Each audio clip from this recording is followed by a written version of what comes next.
Okay. Hi, everybody. I'm not sure we're still getting this Zoom seems like it's going to. Alrighty, and all right. So here we go. Okay, I think we're on now. Cool. And hi. Okay, everybody turn that off there. All right. Hi, everybody. Hi, I'm Danny Deshi, and welcome to the first show of Funny Female Physicians. And by the way, the physicians is spelled with a PH, not going to do the F thing. This just doesn't look right. So it's Funny Female Physicians. And yeah, our host here is our first show. We're going to do this. We're going to try to have this every first Monday of the month, of every month. And I'm just going to do technical stuff, and I'll introduce Helene will be the host. And yeah, I know I'm a guy, and I know they're physicians. I guess if I can ask, they can change my gender, but I prefer not. So that's just me. Okay. So anyway, so yeah. Also, Helene and I also produce the shows Doctors, Teachers, and Rock and Roll, which is on every last Wednesday, also online. You're starting to catch that, and you can see some of the performers tonight and other performers also on that show. So anyway, without further ado, further ado, let's get for your host, Helene Witt. Yay, Helene. Thank you. Yay. And we are looking forward to having one more physician. And I will introduce you to each and every person before we even begin the show. How's that? Because I appreciate their time in being here. It was just a vision I had of having them, and here they are. So our first one to my right is Lynette Charity, and then we have Ellen Wesley, Jade Wong, and Marlena Jabara. And thank you, Danny, for always having shows. All I do is ask him if he could have a good timing show, he puts it on, and the other show and this show. So I just wanted to talk first, if I may, about this room I'm in. I'm in a Beatle room. I have a Beatle room in my apartment, and I'm a Beatles fanatic, so the whole room is the Beatles. I guess you could say there's mostly John. Well, there's a lot of Paul too. Anyway, I wanted to tell you a doctor story about my Beatles and my Beatle history. I have pictures here of me and Paul and me and John. That's me. And anyway, I go to see the doctor who helps me walk. I mean, a little thing like that. He gives me shots of Prolia and he helps me walk. And he's the very, very most arrogant doctor on the planet.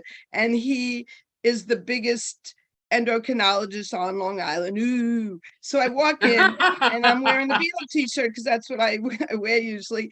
And he says, oh, I went to see Paul. He's 80, he's so rich. He's the richest musician. Why does he have to work? And I'm thinking, you're the richest doctor. Why do you have to work? But I didn't say that. And then he says, and Ringo, I mean, it's just not his voice. I went and I'm sorry, we're not going again. So I said, Dr. Wiener, I should call you Dr. Slander because I'm putting you down in front of the airways. Dr. Wiener, not for nothing. That's a New York term. I don't even say that, but I know that people say it. So I said, Dr. Wiener, you are an expert in my bones. Yay, Ellen's here. You are an expert in my bones. I'm an expert about the Beatles. I mean, I don't usually brag, but here's a picture of John Lennon singing to me on the steps of Abbey Road. It's on my Facebook to show you it's real. And I slept in Paul's car. But Dr. Wiener, I didn't come in here to brag. Now I'm looking at you all. You have awards, you have certificates, you're the top of the top.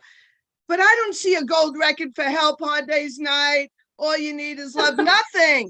And yet you are arrogant enough to think you know so much about the Beatles. Could someone else know something you don't know? And here's what he said, honest to God, ladies and Danny and people out there. Here's what Dr. Slander said to me. He said, you bring John Lennon into this office, then I'll be impressed. I said, doctor, I can't believe you said that. I'll bring him in on a yellow friggin' submarine. So last week I went back for my Prolia shot and he let me tell that routine in front of two of his interns, which was very big of him because I didn't exactly call him arrogant in front of them, but when he left the room, I did say he's so darn arrogant. But at the end, he said, I wasn't going to sue you. You didn't have to call me Dr. Slander, but now I think I will sue you. So that's my time. Thank you. We're each going to be talking about our professions, and they will be, and sometimes they're going to talk about their love life as well. You'll hear them all. Our first doctor coming to the stage is Marlena Jabara. She is a radiologist, but she'll tell you more. She has a family. She lives in Florida, and she has all these projects she's doing, and she's a stand-up comic. So let's hear it from Marlena. Woo! Woo! Yay! Thank you, thank you, thank you. That's really lovely. And what a great, I'm so glad that guy, was able to take that in the room. I don't know if I can always take that, but well, like you said, I mean, I'm into lots of projects, and one of the things is about comedy. Just bringing comedy into medicine, I think, is an amazing conversation to help uplift not only the people behind the scenes like us, but also the patients. I think comedy brings in that unique conversation of patients' emotions, of what's really going on, all the complexities of love and suffering, all that mixed into a juicy cocktail of what we can do together. So I'm just beginning this education. This is my first few months actually of doing comedy at all. It's something I said I would do for most of the years of burning out in medicine. And since I've taken it on as a practice, I feel like I'm dialing it back the other way. So I'm really grateful to have this. And I'm also grateful to be with the women I'm with today. I wanted to come in and say that I'm just so inspired to know that each of you are here, because I think in the few times that we've met, we're all up to the same thing in some way, which is humanity. So it's really an honor for me to be with you guys. All right, so with all of that, I would like to give a real hand for all my healthcare heroes. You know who you are out there, right? Where are my nurses, right? Oh, woo! Nurses, yes. And of course, I know I have doctors out there, and I know it's me and you talking, but I'm thinking those doctors are back there talking to my nurses still. And of course, they used to talk it up to me too, but thanks to #MeToo, I'm smarter now. They got Yeah, you ladies know what we had to do to get through medical school, right? I wish that was funnier than it was. So I'm a radiologist, and people often, when I tell them I'm a radiologist, they look totally confused, deer in the headlights, like you guys know, but they ask me like what I do. And I tell them I'm not the one who gives them the radiation. God, that's a really heavy job. And I'm not the one who takes their x-ray, because I'm not that good at positioning things that well. Right. I'm just good at telling people what to do, actually, and interpret. But what they really pay me for is to see right through you. That's right. I am. That's right. And to do that job, they got the right chick. They got the neurotic, anxious, jumpy kind of doctor, right? Scanning all the black and white dots, all the pixels, all the pixels. I got to find the tumors, right? That's the whole goal there. I'm snipping them out. And so, it gets a little lively back here. I'm like a gamer. The liveliness is within myself. I got my hoodie on when I'm looking at all these images, right? I play the high stakes game of Space Invaders with your gallbladder. But I do it all. Tits, toenails, testicles, eyes, see, image, everything. That's right. Full service over here. All. So after being a doctor for 25 blessed years, these eyes are a pair of trained assassins. That's right. I can pinpoint my target, diagnostic sniper. Sometimes I can just see people, right? I'm out in the community, right? I'm at Starbucks waiting online for my venti, right? And then you're going up, you're sashaying up to the Mochaccino bar. And I'm thinking, lady, you probably could use a lung scan with that latte. I mean, I'm just as she puffs away on the way out. As it turns out, for addictions, they aren't actually all over there with you, my future patients and colleagues. I'm a recovering people pleaser. You all know Doctors Without Borders. Well, I am more like Doctors Without Boundaries. You can read all about it in the book, Doctors Anonymous. Yep. And while I'm at it about the 12 steps, I'm reminded us docs too can have a few too many martinis. That's nothing. An oxy for you, 5 for me. Yeah. But really, for me, my weakness is my MRIs. And it's not like what you're thinking, not the real ones, like a real radiologist. I mean, I love my job, right? It pays all of the bills and then some, right? I mean, I love it, but these are my personal MRIs, stands for Marlena Reads Into Shit, right? Right. I cook this up special just for my men. You know, and really I'm scanning to win because I'm looking to hold on to something more than my dictaphone, right? I don't want to. So I do what everyone else is doing. I want someone to be seen through me for a change. So I do what you do and I get to swipe in, right? I'm hitting the Tinder circuit, the plenty of fucks, changing enough perfectly airbrushed selfies of my amazing, effortless, but carefully staged life. And you, of course, my perfect mate, you're bare chested in the mirror holding a pup, right? What I've always dreamed of. Yeah. So ladies, it's on. We lock the date and it's not the time to sleep on this. No, we've got Operation MRI. We need to get there. It's got to be waiting and watching time. And I'm getting there early. I don't want to make this mistake. I got to see if it's a Toyota or a Tesla, right? Is that an untucked shirt he's wearing? Ooh. What did was he just with someone? Is he trying to hide something under there? Yeah, so he's just coming in for a couple of drinks and here I am sharpening up my scalpels, right? Getting ready to scrub off his personality. He's waxing on about how he thought his third marriage would be the one until she decided to be a he. Okay, not too much over there. And damn, the last girl he hooked up with, he didn't get it, but yep, he a baby daddy. He don't know how. I need to find the door very quickly. If he would have just stayed quiet, you know, these men, they kind of ante up with their stupid a little early in the game. If he would have just stayed quiet, I probably would have thrown him an MRI on the side because, you know, but, you know, these guys got to stuff their skeletons way down under, you know, you wait till you kind of fall for them to share.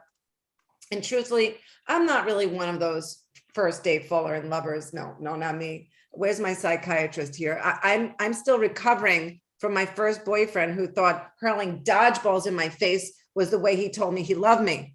I mean, right. And that's what you guys all used to do in grade school, right? I mean, like when you liked a girl, right? You tease her, you know, pull her hair, hit her with balls, right? In fact, let me let you in on it. The guys are still doing that. Thank you. That's been my time. Yay, Marlena. I hope people are enjoying the show. I know Tracy's watching. There's Ellen. Yay. Okay, our next MD, PhD, DO, right? Ellen, am I covering everything? Yep. Yes, I thought so. She is from Chicago. I'm so glad that we know her. She is an ER doctor, and boy, oh boy, does she have emergencies all day long and stories to tell. And I look forward to her telling you all her escapades. Her name is Ellen Wesley, DO. Yay! Woo! That was so beautiful. That is so beautiful. Marlena, and well, thank you, Helena. Thank you, Danny. And wow, I'm here. I'm so happy to be here. But where am I? Where? I'm in the garden. I'm just a very tiny little town in southern Illinois. And I'm looking for something. You know what I am looking for? I'm looking for my marbles. I have lost my marbles. I worked last night. I worked very hard. I have this kind of two-person life. It's as close to schizophrenic as you can be without being schizophrenic. And it's very good. You don't want to be schizophrenic because it's really a bad disease. It's very bad. But I'm weird. I am very weird. And, you know, that's why I have no choice but to do comedy. because you got to use that stuff. You got to use that stuff. I mean, part of my thing with comedy, though, and you guys, gals, know this, I don't want to scare people from going to the doctor. I want to empower them and enlighten them. And so it's a very delicate balance, you know, to show them me without scaring the daylights out of them. But, oh, well, so, you know, people come to the emergency room, and my job, you know, you don't, ER doctors different. You know, Marlena hides in the dark and makes judgments and sharpens her knife in the background.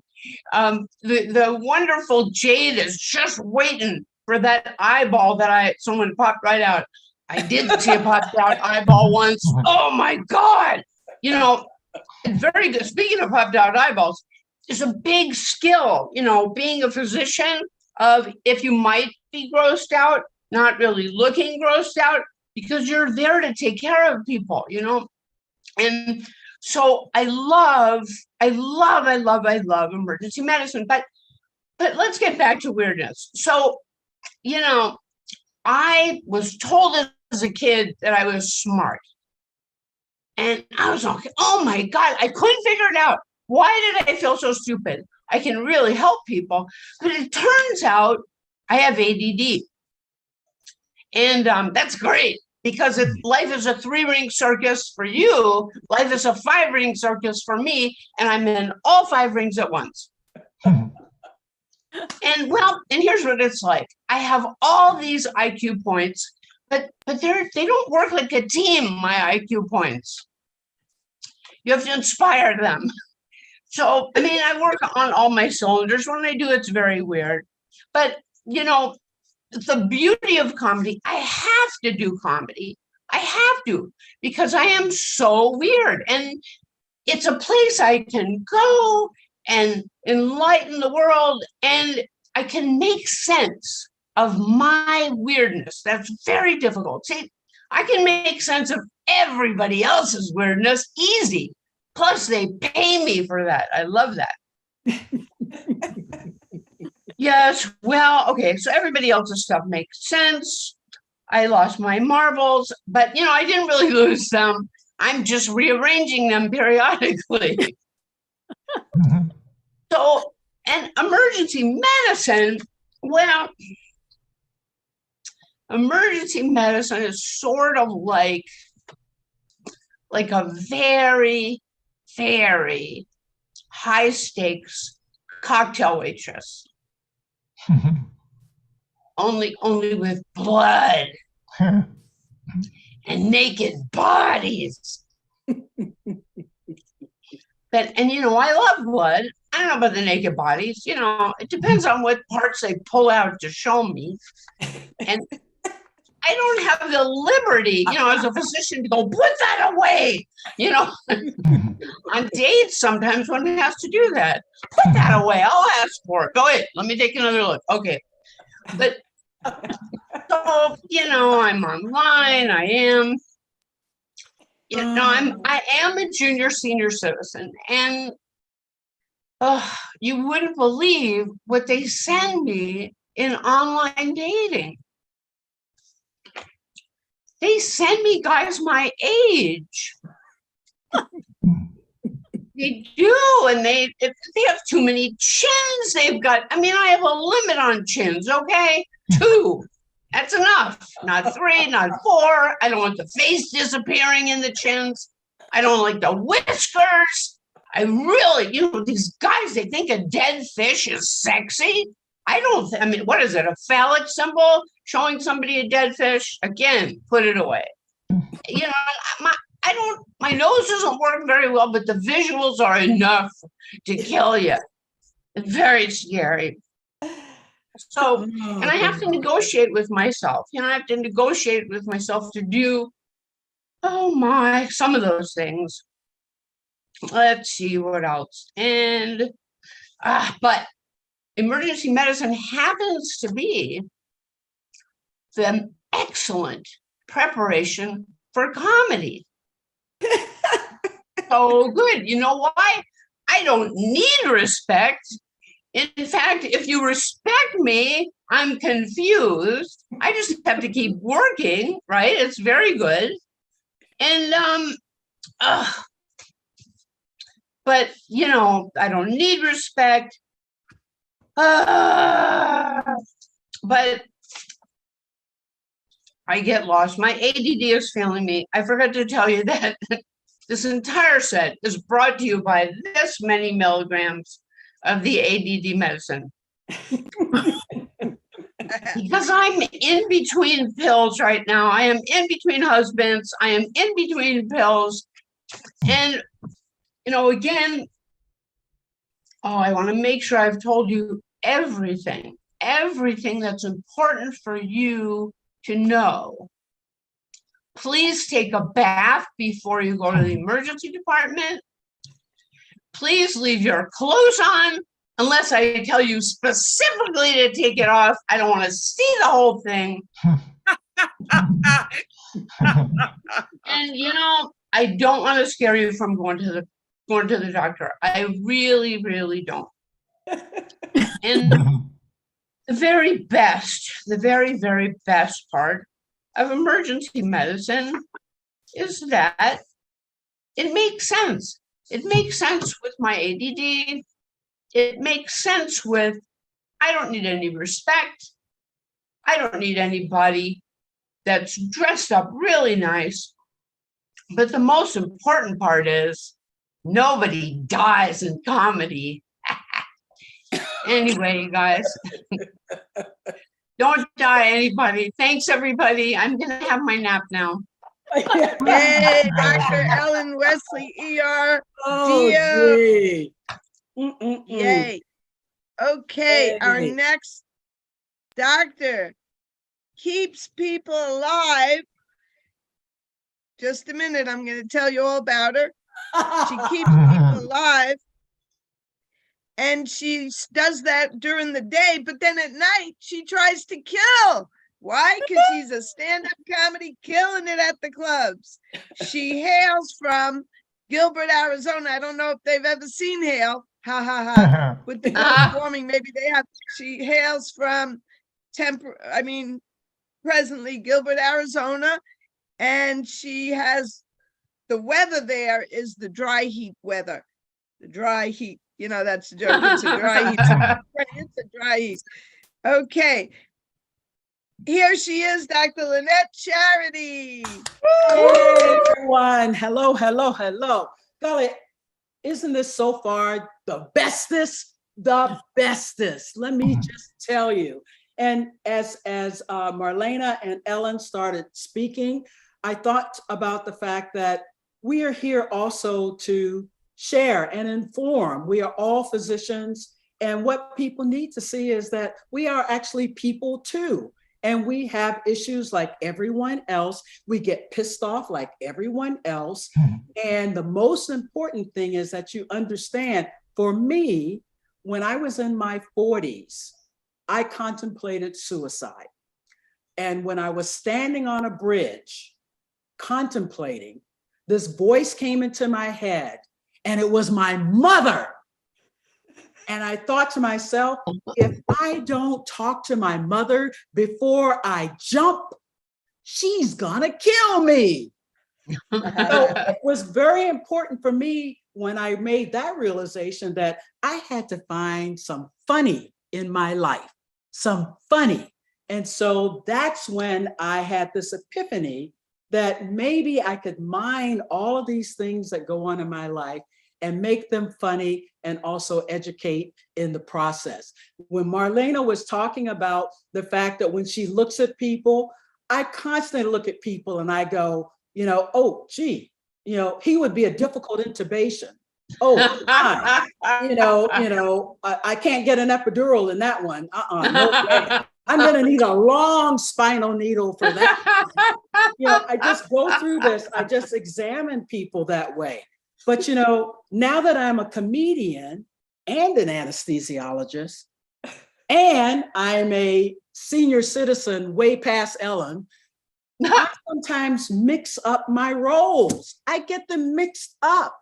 I was in this room and I go, oh, hey, how's everybody doing? 2-drink minimum. Glad to be here. Is this thing on? Is this thing on? Doc, I'm your next patient. Okay. Nice veins, nice veins. Yeah, good. So this is what happens to me. I do it every time. I have to make sure I'm in the moment. And so just a little bit about me, let you know that, becoming an anesthesiologist was hard, and becoming any kind of physician is hard. Everyone needs to know that this is not something that you just wake up and then overnight you become a doctor. So I went to 4 years of college, 4 years of medical school, and 4 years of residency. 12 years a slave. And I can say that, and you can laugh at that, and it's okay, because I'm woke and you woke and everybody woke. Okay. and the most important thing too is that, medical students don't make any money learning how to become doctors. They have to get it on the back end. That's those proctologists. They'll tell you. Of course they'll tell you. Yeah, and I went to medical school in Boston in the 70s. Racial tension, high. Unlike today. But I worked in a morgue, trying to make money. I worked in a morgue, and it was interesting because I didn't mind the dead folks. They were actually my friends. I could talk to them, have a conversation, they didn't talk back, which was great. So that's probably why I became an anesthesiologist. But anyway, I would go and get on a bus to go home, and someone on the bus would say, "You go to the back of the bus." Not because I was Black. No. Because I smelled. For a whole year, Cadaver Musk was my old perfume, just to let you know. And it was just amazing. It was also because I was Black too, but that's there. So where was I? I'm like Ellen. Sometimes I go off onto tangents. But just to let you know, I have had patients. Well, my name really is Dr. Charity. Sometimes I slur it, but that's my real name. Believe it or not, that's my real name. And I want you to know that some people don't believe that. They just don't believe it. As if I would make that up. If I preferred to, I would call myself Dr. Takes Only Cash. Yeah. And then I've had these patients where, they think it's a code name. So I go in the room, I say, "Hi, I'm Dr. Charity, I'm your anesthesiologist." "How dare you? I'm no charity case." Oh. "Well, okay, that's fine. Well, you can call me Dr. $300 an hour. How's that?" Yeah. So there are code names in medicine. As all of you ladies know, there is code red. That's someone having a heart problem. Ellen would see that person in the ER. Then there's code blue, someone having a breathing problem, say. And then there's code brown. Code brown. No insurance. Oh no. Holy shit. It's too late to turn back now. I believe I'm doing this for free. But, I can be charitable. So it's okay. But, just to let you know, I do love what I do. I'm an anesthesiologist and I love my patients asleep. Awake patients, annoying. Awake patients, annoying. Mr. Jones, I said, no, you cannot watch your own brain surgery. Here is a syringe full of shut the fuck up and go to sleep. Yeah, and so believe it or not, in the operating room, because that's where I live, in the operating room, in my pajamas. And, talking to patients, it's overrated. They're on drugs. They're on drugs. Mr. Mason, how long you been married? I love you. They say some strange things and they're very uninhibited, And I'm tempted to just lean down and go, what's your PIN number? And I had a patient once say, Doc, I want to have your baby. I go, that's okay. Sir.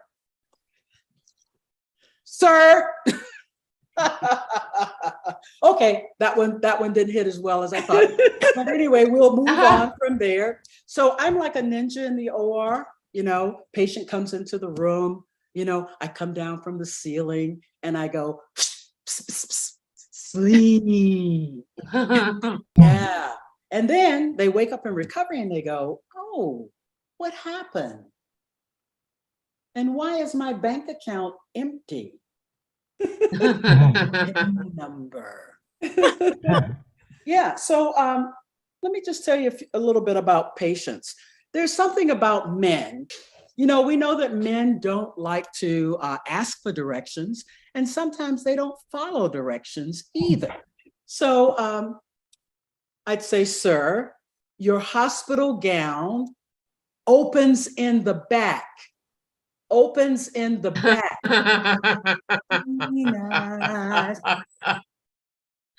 Sir, we said everything off from the waist up.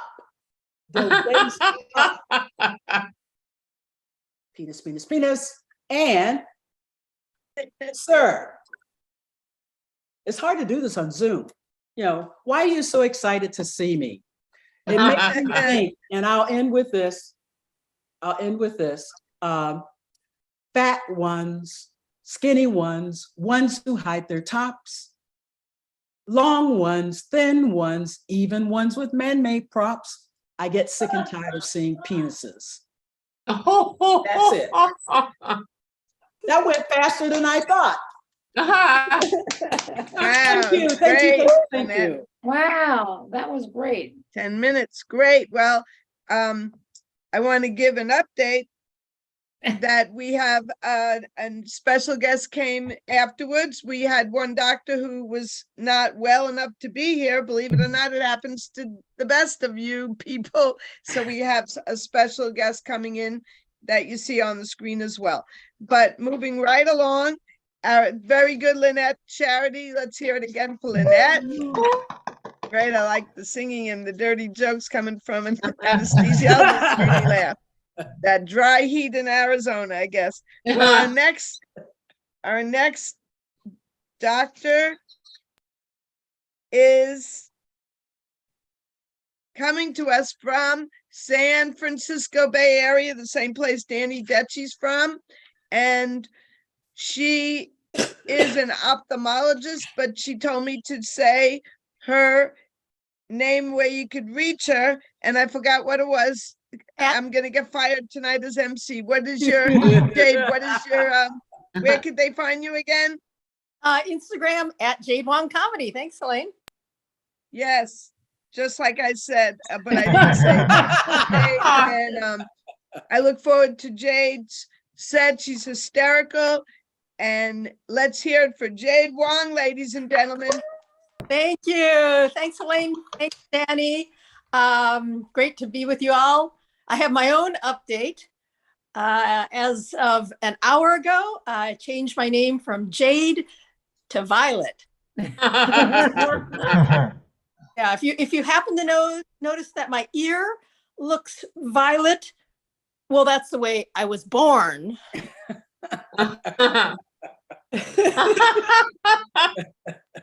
So growing up, I wanted to be something big, so I became an ophthalmologist. It's 15 letters long.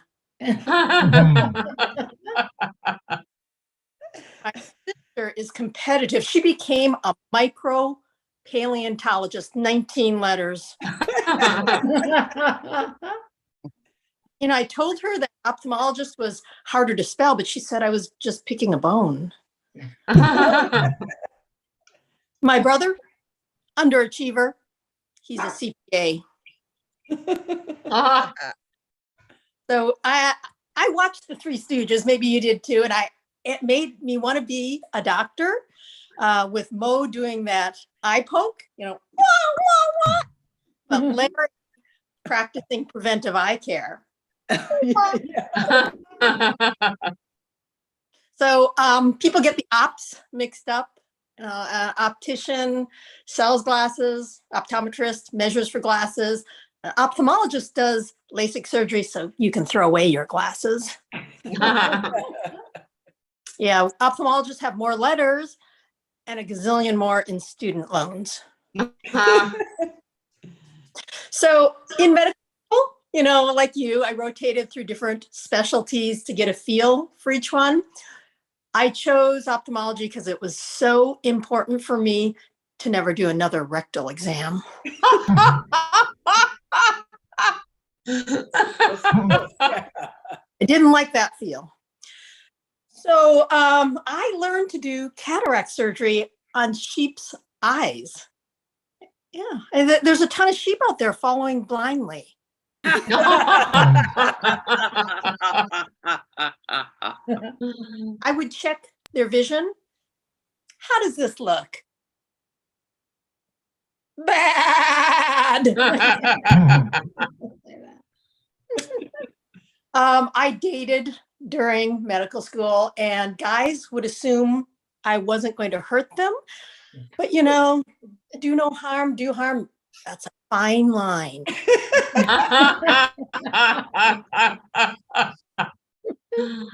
I went to the movies with this one guy and I stabbed him.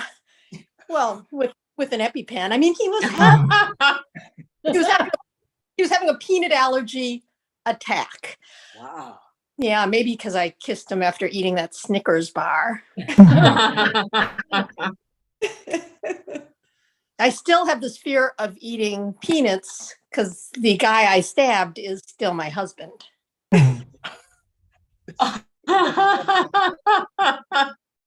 So, after all those years of training, patients would look at my tall white male assistant and assume he was the doctor. Hey, my name tag says, Dr. Wong, you need an eye exam. Yeah, I actually worked with another Dr. Wong and I got his mail all the time. So I had a red stamp made. Wrong Wong. I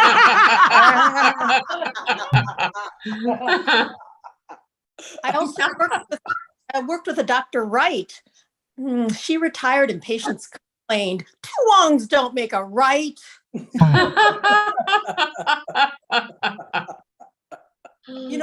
ophthalmologists are real MDs. I can handle a medical emergency. I make sure my patients can see to dial 911. Yeah.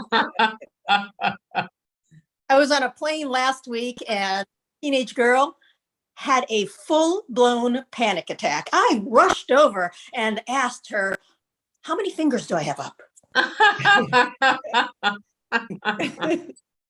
But, if you have an attack of dry eye, I'm your gal. I'll make sure your eyes get really wet with artificial tears, ointment, and that TikTok video of your mom teaching other seniors to twerk.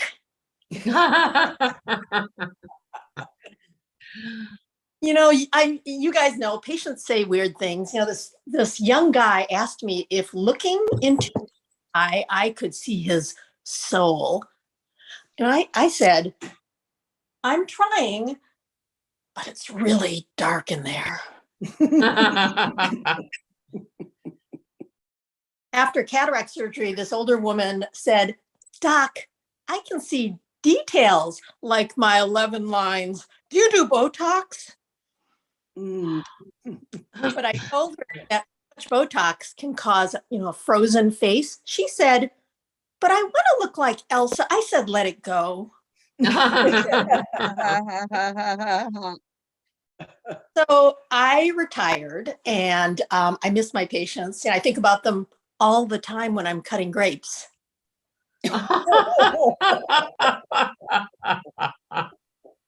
I'm trying to make new friends. I'm trying to make new friends. You know, I have a good icebreaker. Hi, I'm Jade.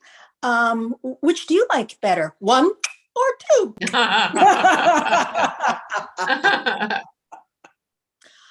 Doctors like to be in charge, right? And I think we make lousy patients.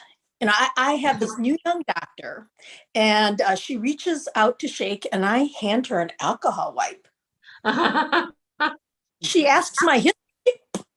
I tell her my Miranda rights. Then she asks me to undress. I call the hotline for elder abuse.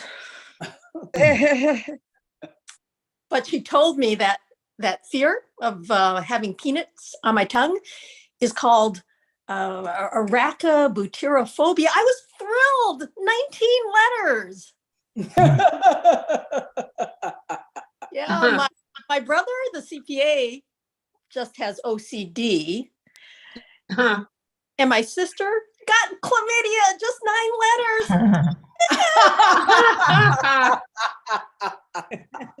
Thank you. Great audience. Thanks. Oh. Thank you. Well, the good news about the great audience, Jade, is Danny has followers and we have friends, and they're all watching on Facebook as well as Danny's YouTube. They could watch after today. Okay. Moving right along, we're going to have our special drop-in guest after our headliner, and our headliner is a psychiatrist, an actress, a comedian. She is amazing to me. Amazing, amazing, amazing. Let's hear it for Ellen Orchid, headliner tonight. Hi, everybody. How are you tonight? Hey. I'm afraid to answer. You're a psychiatrist. Okay. Let it out. Don't be pressed. Let it out. This will be. All right. All right. Yeah, I'm a big believer in therapy. I go all the time. I've been going my whole life. I go so much. I have frequent flyer miles. Yeah. Some people are embarrassed or ashamed to get therapy. Please don't be. Anyone in here in therapy? Just me? There's Marlena. Yeah. Anyone hearing so many voices? You don't know what I just said. I've been a psychiatrist for many years, almost 40 years in Manhattan. And I'll tell you, Wow.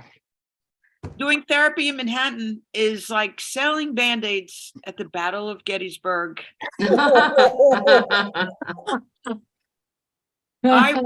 I wanted to help the mentally ill. These people are nuts. A lot of people have many diagnoses at the same time. Oh my God. I go through the DSM-5 and I just put yes, yes.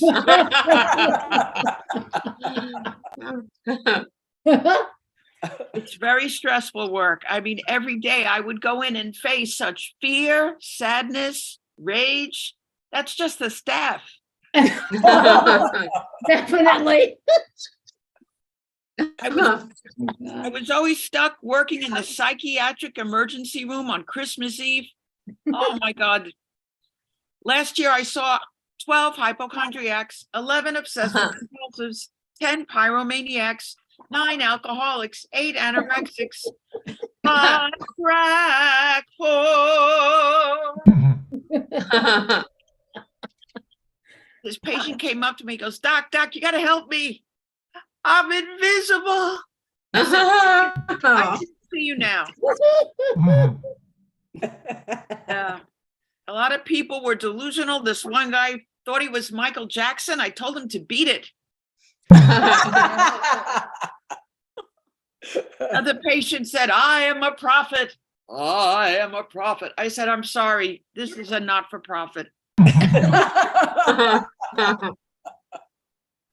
Now, Just to be clear, there is nothing funny about mental illness, which is why I have to do this. And mental illness, as we all know, it's very common. 1 in 100 people has schizophrenia. 1 in 100 has bipolar. And the other 98 of us, not doing that well either. You take all this stress and you add drugs. There's so many street drugs out there. It's an epidemic. The drugs and the alcohol are terrible. They have this drug K2, just horrible stuff, makes people totally psychotic. But I wonder, K2, whatever happened to K1? Like, it didn't catch on. It was like the Chanel number 4 of the drug. Yeah. Oh my God. Very stressful. I got so burnt out. And you know, you burn out when you start saying inappropriate things. Oh, I had this patient who'd had a few suicide attempts, and every time I ask him, "Are you okay? Do you feel like hanging yourself?" He goes, "No, absolutely, doc, I'm fine." I said, "Good. No noose is good news." Can't say that. Oh my God, everything turned into a punchline.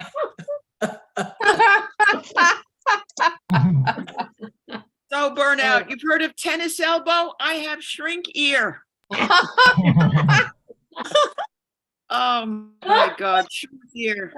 So bad, so bad. I can't listen anymore. I just can't. It's just, you know, I always found inspiration in Sigmund Freud. I read a lot of Freud. The movie's better. Just, I think the movie was better, but he was a genius. What a genius. He discovered the subconscious. No one else was aware of it.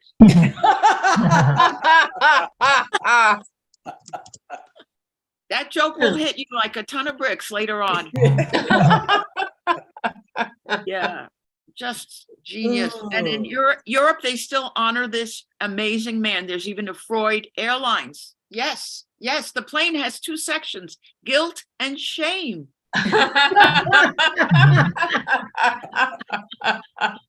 And the seats go all the way back to childhood.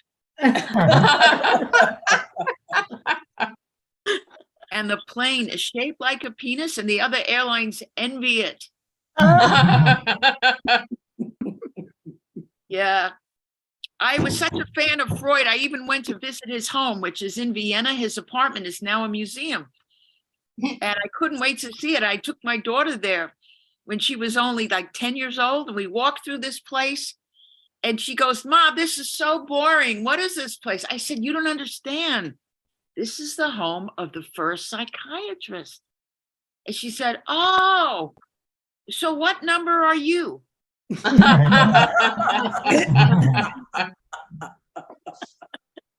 So cute, so cute. Oh my God. I'm divorced, and it's working. Yay! Yeah, I'm a big fan of divorce. You know, it's the best money I ever spent.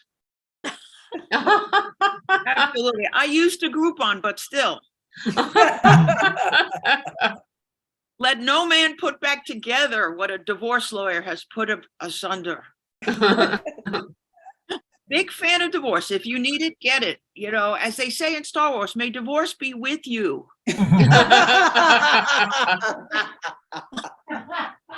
I have no shame or sadness about being divorced, but I don't like the word divorce. People like react to it. So how about we say certified pre-owned? Puts a nicer spin on it. Yes. And I love to one thing I love is to celebrate the anniversary of my divorce. Every year I sit down and I watch my wedding video backwards.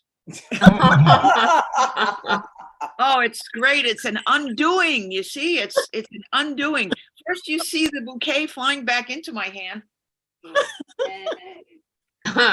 We take the rings off, Uh-huh. look at each other and say, do I? Oh, God.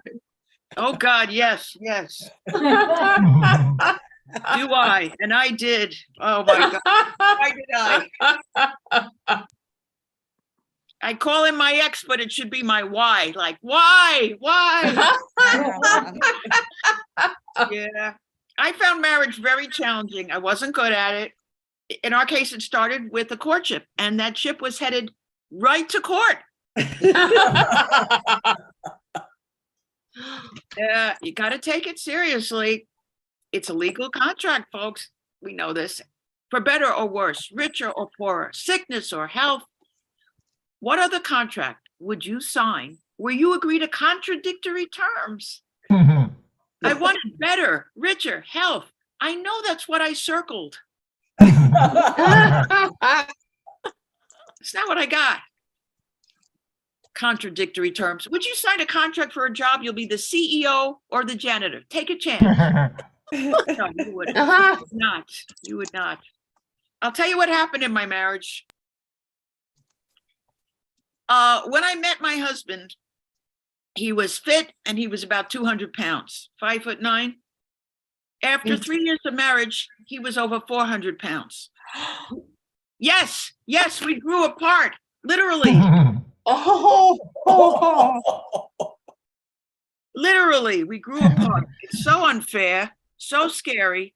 When I met him, I was his better half. After 3 years, I was a fifth. It turns out he became a compulsive overeater. And we had so many arguments, so many fights. I would say, I would yell at him and he'd go, "You don't understand, Ellen. If I don't eat, I get the shakes." I said, "I know, vanilla shakes, chocolate shakes, strawberry banana shakes." He'd say, "You don't understand, Ellen. I can't tell if I'm full." I said, "Well, everybody else can." Yeah, he said, "You don't understand. Food is my drug." I said, "Couldn't you try crack? How about a little crystal meth? They lose weight." Nothing worked. And I was mean too, if I'm going to be honest. I said some mean things. One day he got up, he says, "I got to go out and buy a laptop." I said, "Why? You don't even have a lap." Oh my God. Terrible, right? He would eat his leftovers and mine too. I felt so violated. I got separate fridges. You have to respect boundaries, my friend. Anyway, so I filed for divorce. He wanted to have it in a food court. Oh my Uh-huh. He got an attorney from the law firm of Baskin and Robbins. God. I was so upset. I called my mother-in-law and I said, she was upset about the divorce. I said, "Look, he's eating constantly. He's huge." She said, "He had that problem when he was a child." Now you tell me. He goes, "In fact, you know what he got on his SATs?" I said, "No, what?" "Ketchup. Ketchup." Eat. Just terrible. I didn't see it coming. Well, anyway, so we get divorced and then he doesn't move out. And this proves Newton's third law of thermodynamics. A body on the couch tends to remain on the couch. And then I remembered he's allergic to cats. So I went to the vet and I adopted 2 cats and I brought them home and I named them Get the and Hell Out. And every day I would feed them, "Get the hell out. Get the hell out." It worked. He moved out. Thank you. It was a kind of chemical warfare, but oh my God, this guy. So what hell, I've been single for a long time, divorced, long time, and I've been out in the dating world like many of us. I'll tell you, I'm on all the dating sites. It's not going well. I'm on J Don't, Aggie, Okay Stupid. Not going well. We need a site called Who's Left? Left.com. Yeah, it's hard. I've tried so hard. I study these profiles. I try to make a smart choice. What's with the guys with the big sunglasses and the baseball cap pulled down way low? What are they, in the witness protection program? And you read these profiles. Body type, a little extra. No. Where exactly? You know, and I study the self summary. Some guys write paragraphs and paragraphs, just crazy. One guy wrote a list of all these books. He goes, if you want to understand me, read these books. What is this, a college syllabus? Fuck you. Fuck you. Do I get credit for this? Do I get college credit? I mean, the ego is on some of these guys. And other guys write very little. Self-summary, one guy wrote, "We'll tell you later." Oh, that's great. Yeah, I'll meet you later. Way later. Another guy, all he wrote, Jets, Mets, Nets. So I thought I'd mess with him a little bit. I wrote back, Giants, Yankees, Knicks. Take that. We're engaged. Yeah, it's not easy, not easy. I went out with one guy, there were so many red flags. I thought I was at the Chinese embassy.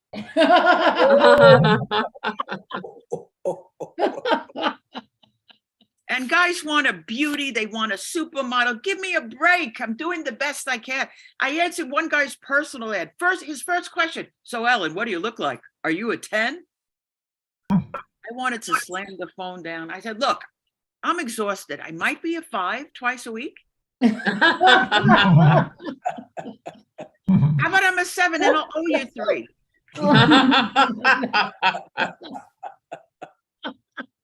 Slamming the phone down. God damn it. Went out with another guy. I went out with a guy who was very attractive. And I thought we had a nice dinner. I thought, oh, finally my luck is turning.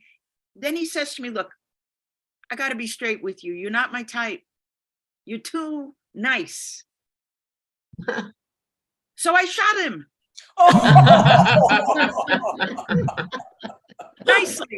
Nicely. Yeah. It's like you can't win. I don't understand it. It's so challenging. And now dating has changed. I have this thing, friends with benefits. I hope it's dental. Yeah. Really, a 401k would be fantastic. Yeah. And lately I find myself drawn to men with tattoos because you figure they can handle commitment. Right? And pain. Those are good choices, but it does get lonely. It gets lonely, I got to admit. That's why I'm so grateful for my comedy friends. But I get lonely. I go to the dentist sometimes just to hear a man say, open wide. Always special things. If I want to see tongue, I go to the deli.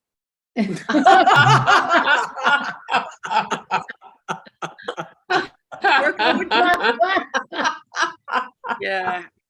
I take the subway, go on the New York, let it out, don't repress. I go on the subway and they have this announcement. A crowded subway car is no excuse for unwanted touching. Okay, but how about those of us who want a little unwanted touching? Maybe just like put it in one car, the unwanted touching car. The V2 car. Me too, car. Sometimes you see another kind of unwanted touching, like the guy pushing himself in the corner of the subway car. That's really unwanted touching.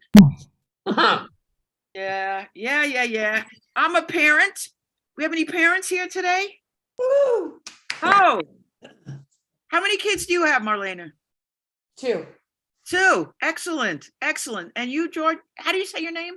Georgia? There's my set right there, Georgia with 2 J's. So I guess my mother had undiagnosed illness. She sees 2 J's and then she decides it's really Georgia. So I've been trying to support cause for the last 60 years. Yes. I have 2 children. Thank you. Excellent.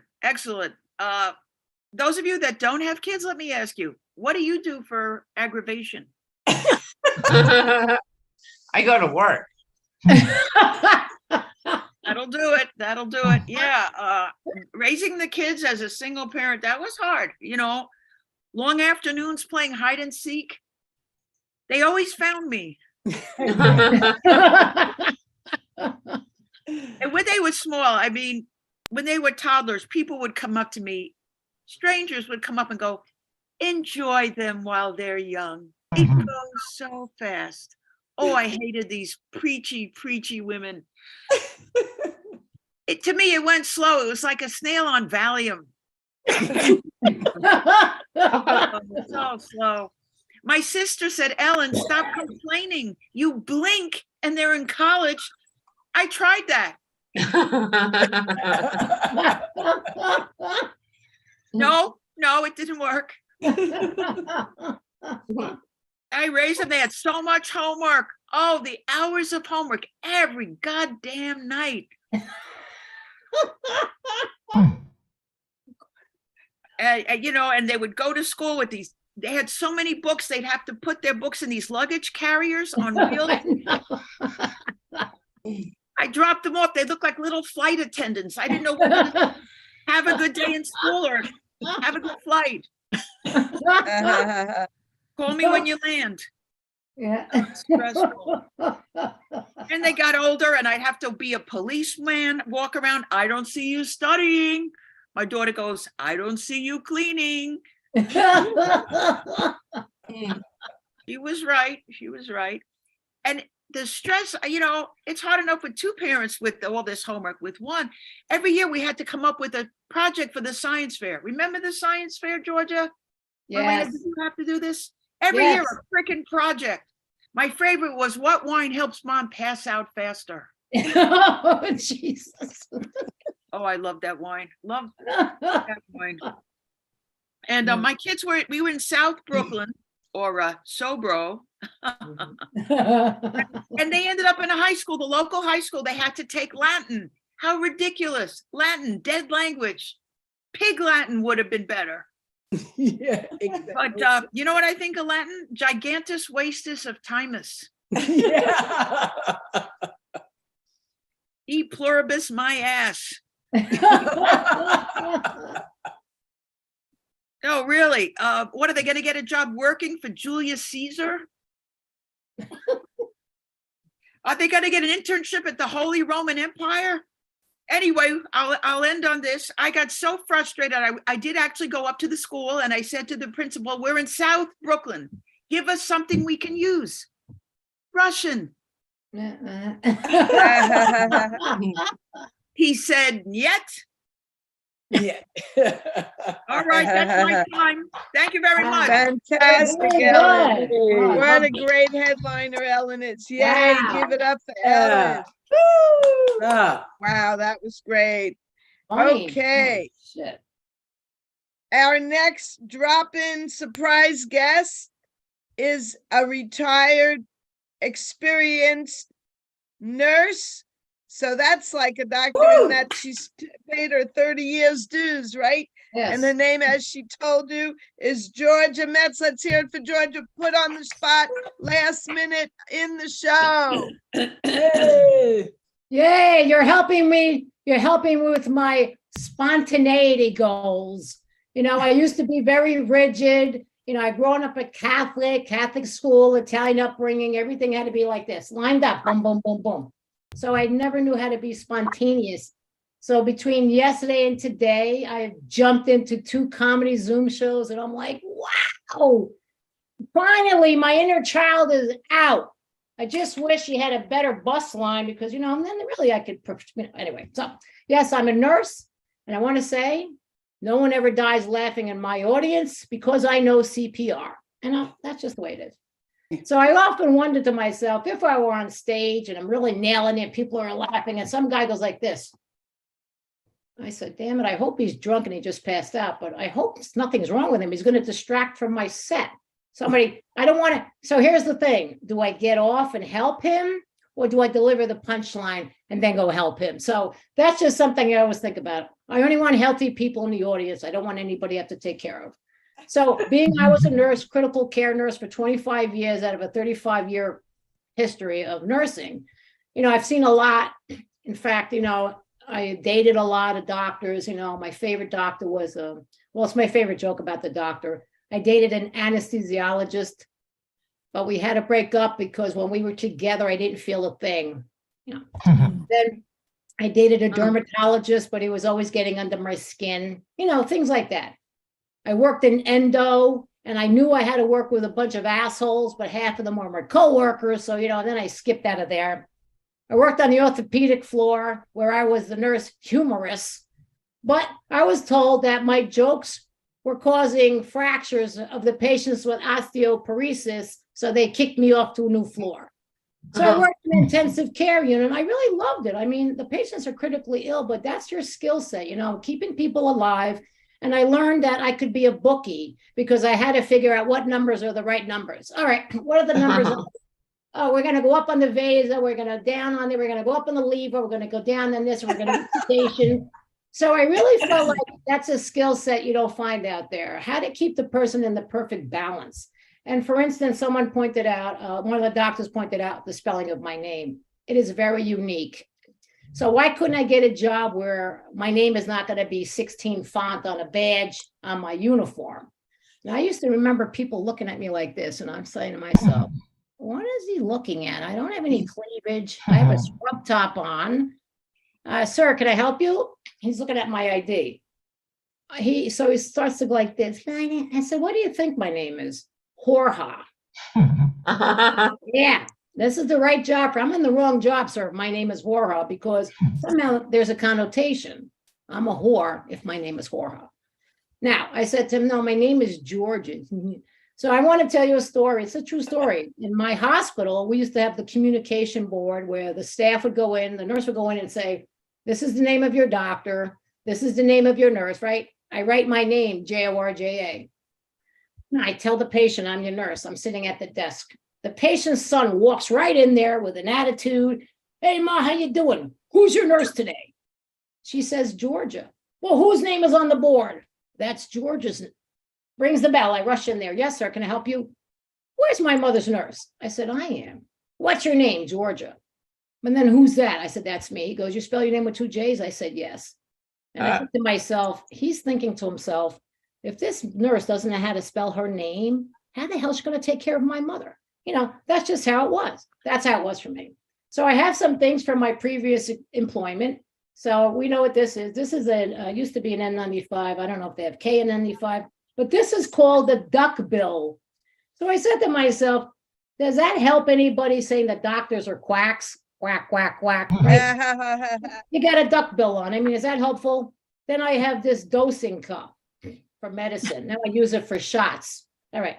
And then speaking of shots, they said, Georgia, what do you want to have for your retirement party? I said, something in a leopard print. Yeah, thanks. So earlier, so I say, what are the things we see as nurses? What are the colors that are, everything is associated with food, everything. You have the suction canister hooked up to nasal gastric on, 20, whatever it is, 20, I don't even know, mega per head. What's in there? Oh, gee, pea-colored soup.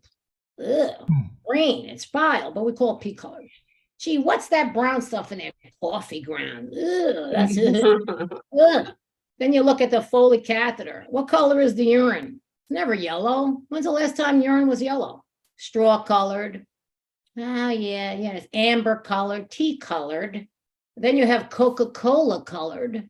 I said, yeah, all right, it's time for me to have lunch. I go down to the cafeteria, I pass the soup. What's the soup today? Pea soup. I can't have any of that. All right, keep going. What's the tea? Iced tea? I can't have it. Lemonade? I can't drink that. All right, you know what? I'm going to bring my own lunch to work. I can't, based on the colors I have to see during the 12-hour shift, I'm not hungry. I lost a lot of weight when I was working. And so DNR.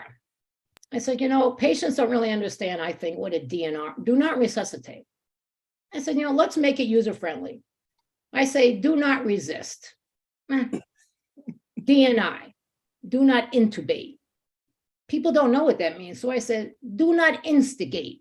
Do you understand? Don't instigate.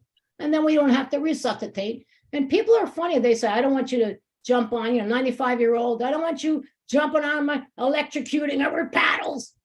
We give her something to breathe through. I said, all right, let's get a stirrer for a straw, lady. They don't get it, but we just try to make them feel better about themselves. They're coming to help. They need help from us. We're here to help them. And someone was talking about dating. Oh my God. I was on a site. This is a real site, Match.com. I was matched up with Johnny Walker Red, and I've been hung over ever since. I mean, that's the right match for me, but I can't find anybody to date. So my sister said, oh, you know what? Let me get you a parrot. I see that you're lonely. All right, gets a parrot. The parrot's talking to me. I'm talking to the parrot. I start telling my jokes.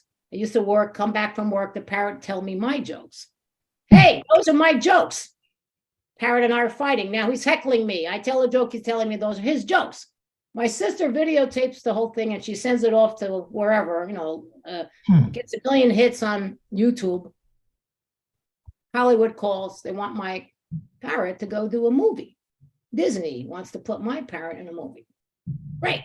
Then I said to myself, wait, what just happened? I call him up. Excuse me, that's my parrot with my jokes and he's doing a movie? Why is that? Well, after all, that's a famous cockatoo.